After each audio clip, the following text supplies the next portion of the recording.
So if people vote to give more UBI, then you do monetary inflation of your own currency. And to counteract that,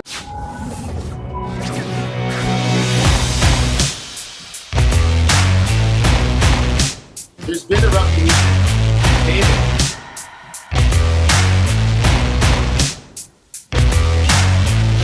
Democracy, poverty reduction, and cryptocurrency. Communities get their own currency. Decentralized social networks.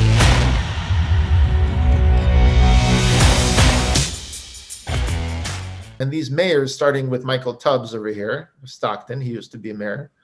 All these cities and their mayors and administrations are interested to make their own UBI for their own people. But they have a serious problem. And it's the reason why none of these mayors have successfully created a universal basic income. You see, they don't have the word universal here. They have essentially perhaps a pilot for 50 people or 100 people. But if you look at, for example, Ithaca, New York, this guy, he's a mayor, he's pretty young here. It looks like they're all pretty young, actually. Ithaca, New York already had Ithaca hours. So Ithaca already had its own currency, but it didn't go over so well. It cost a lot of money to maintain, to print, and to secure. Yeah. The point being that a local currency like Ithaca hours could be printed by Ithaca municipality. However, they're thinking of giving out federal dollars. The problem with giving out a currency that you don't print and you don't own is that you're going to run out of it. So it's unsustainable to be able to pay a UBI in someone else's currency. The federal government is the one who can decide to send everyone a $1,200 check. You're not. You can't create, you're not a bank, and you don't have the ability to just give everybody a $1,200 check. Now, having said that, one way to fund a UBI is what you asked, where does the money come from? One way to fund the UBI is through taxes. For example, Alaska taxes the fossil fuels that are extracted at the point of extraction. They say that's the way it ought to be funded. It ought to be funded by tax on use of the commons, just as Alaska has been doing. But most municipalities don't have that option. They don't have control over taxation of the commons. The only level is the state level that has any taxing power, and they allocate part of that to municipalities, but the taxes are collected at the state level. But the federal government has basically pushed the states and the municipalities into a subservient position because they collect taxes at the national level and then allocate them back downward to some extent. That's the opposite of the way it ought to be. Taxes ought to be collected at the state and local level and allocated upward as needed for things that can't be handled at the lower levels. So, it's totally backward. And the UBI is just a way of trying to address the flawed system. But if we create an unflawed system, if we create a system that's fair to begin with, we won't have to use these gimmicks to try to deal with the side effects of it. So I think you hit upon exactly the thing. You've described the problem. Local communities, whether they be neighborhoods, cities, and so on, are not the ones with the power to make the decisions for their own members. Instead, the decision. Well, we do have the power. We do have the power to allocate our own credit as we choose. And that's why I've been focusing on this for 40 years, because empowerment of communities, individuals, municipalities, and states depends on our taking what Regal called the money power, which is the power to allocate credit to one another according to our own needs and desires. So exactly. So when I started Intercoin 3 years ago, my goal was to solve this very thing that you say you've been focused on for 40 years, to leverage for the first time smart contracts on the blockchain to solve it, because this wasn't available in the past. This wasn't available to create this sort of shared ledger. So the Intercoin solves it in the following way. I'm just giving you some applications of it. There can be other applications too. The applications that we're concerned with here work as follows. Ithaca, New York goes back to issuing Ithaca coin or Ithaca hours or whatever they want to call it. They are the ones then with control over how they want to print this money. But who decides how much Ithaca hours to print and give out as a UBI? We can make it so that the community decides directly as a direct democracy. And they don't decide based on arbitrary notions, although that might even be. Okay, let me interrupt. The community here is the traders who have agreed to deal in Ithaca coin or whatever you call it, because it's coming out of their hide. Sure, that's fine.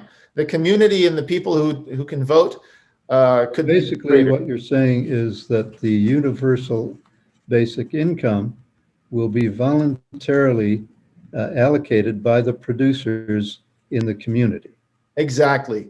It's a bit, you're reminding me a bit of that speech in Starship Troopers where the guy says, the only people who vote, the citizens, are the ones who served in the army against the aliens. In other words, if you don't serve as a veteran, you're not a citizen. You don't vote. So similarly with you, if you don't produce things, then you're not, I guess you're not going to vote on how to redistribute the money. It's the ones you're asking to pay for it that have to decide. So that's fine, but then you can basically say, you have a UBI yeah, that's based on voluntary contributions. Fine, completely fine, and that's why Intercoin is completely agnostic as to who makes the decision. In one community, the decision could be made by the biggest producers in the region based on how much money they have taken in based on their goods and services. And the idea is the more you contribute to the community, the more say you have in how much UBI to give. Another community might say, look, everyone's a producer. A mother who takes care of her children is doing something positive. Someone who is you can't just preempt. That's basically a taxation scheme. You're creating a community currency and saying the community is going to decide how it's going to be allocated, but it's the people that are actually selling real goods and services that are paying for it. So you're taking away from them the power to decide that. No, I'm saying that the people who create goods and services also includes the kind of people who would traditionally not be compensated for their services. For example, they're not being compensated by the market. So this is a reallocation scheme. This is the role of taxation. The people who are raising their children, taking care of their elderly parents, the people agree that this is valuable work, but it's not in the market.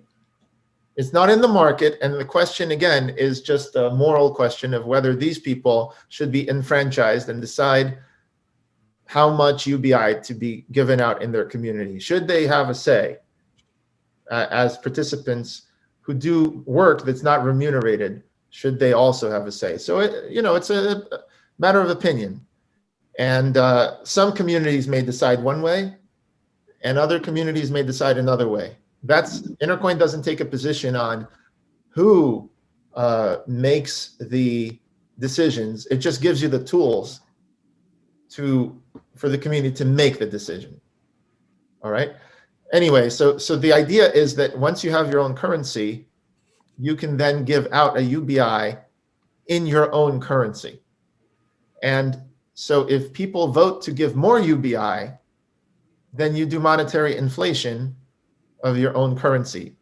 And to counteract that, you have taxes and fees.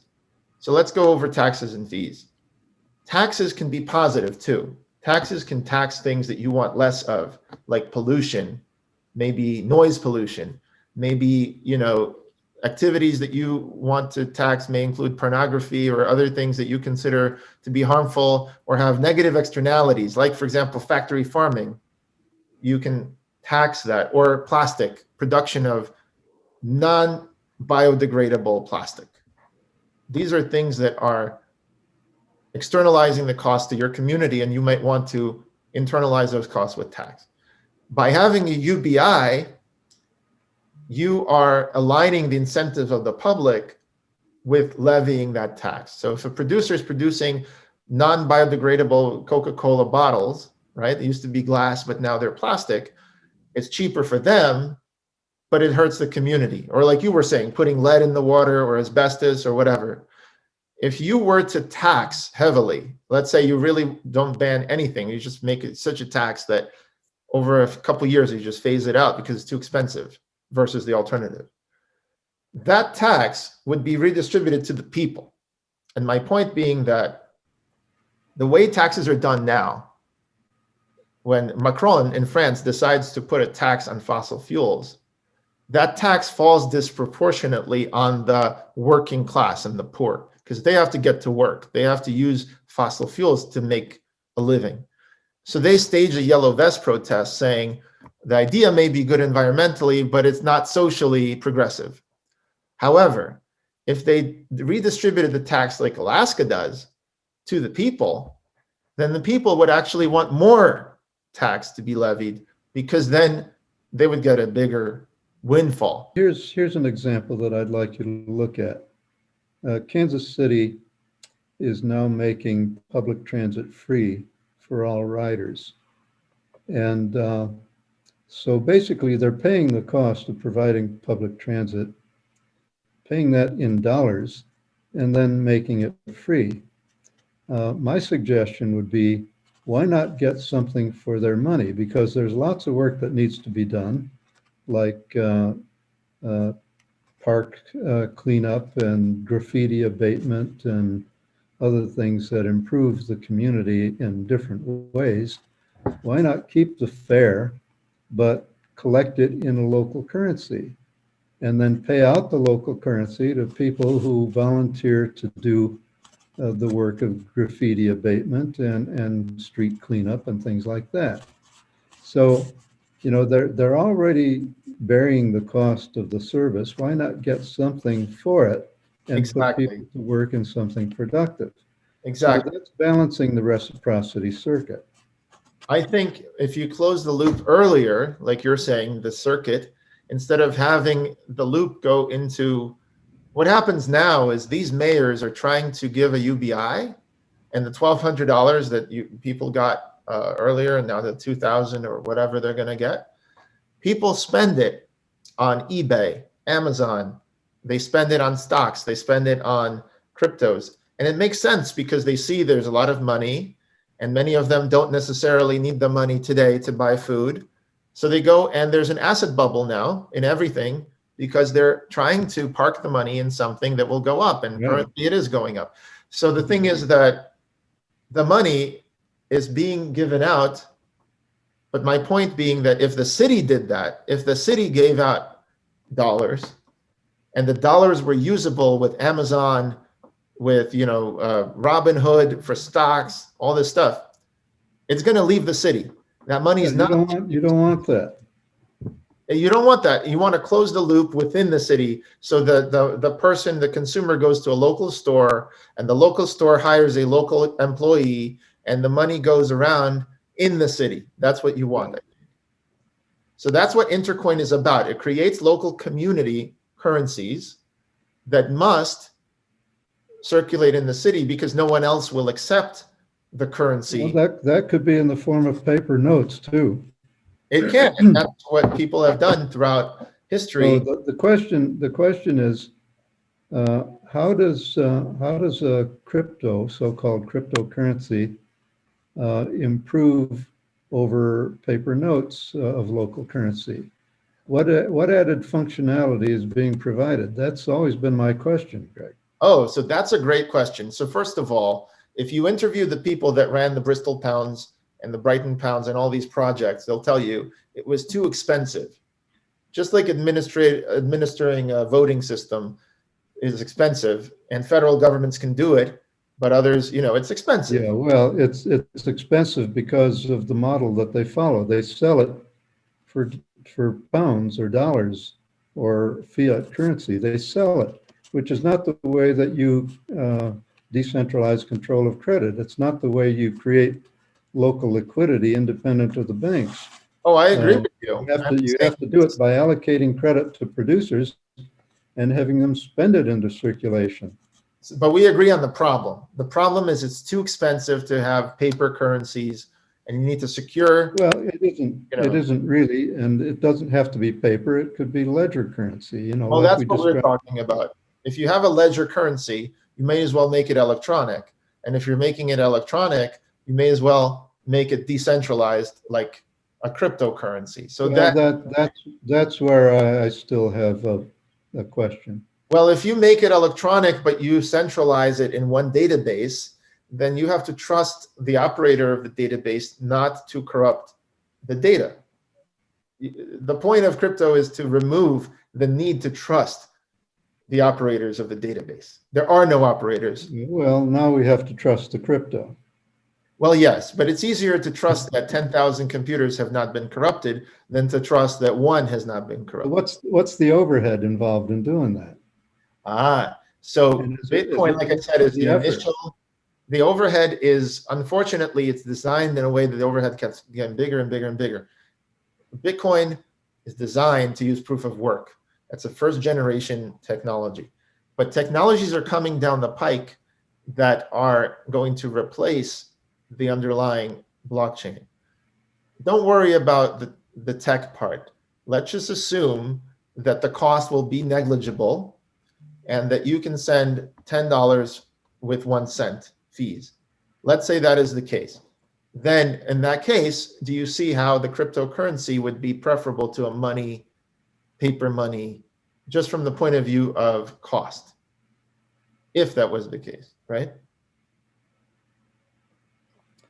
Yeah, well, we don't have to do paper notes. There are some advantages to paper notes. People like them. They're used to using paper as a medium of exchange.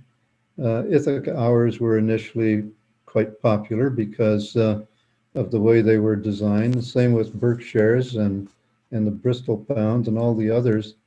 But they're all issued in a way that, as I said, doesn't create liquidity independent of the banking system. Ithaca hours did sort of, but it was issued willy-nilly. Initially, all you had to do was come to a meeting and you would get Ithaca hours. You didn't have to necessarily produce anything. So the producers that were accepting it were accumulating a lot of Ithaca hours and not finding anything that they could spend it on that they wanted. Right, they couldn't close the loop. When you issue a community currency, it has to be issued on the basis of goods and services that are available in the market. And it has to be issued by the producers of those goods and services. So I whether totally it's in the agree form of with paper notes or ledger credits. So I totally agree with that. And it's fine if your currency wants to represent, basically kilowatt hours or whatever it is that you are producing, apples, right? I understand that. However, in the community, they have to be exchangeable one for the other.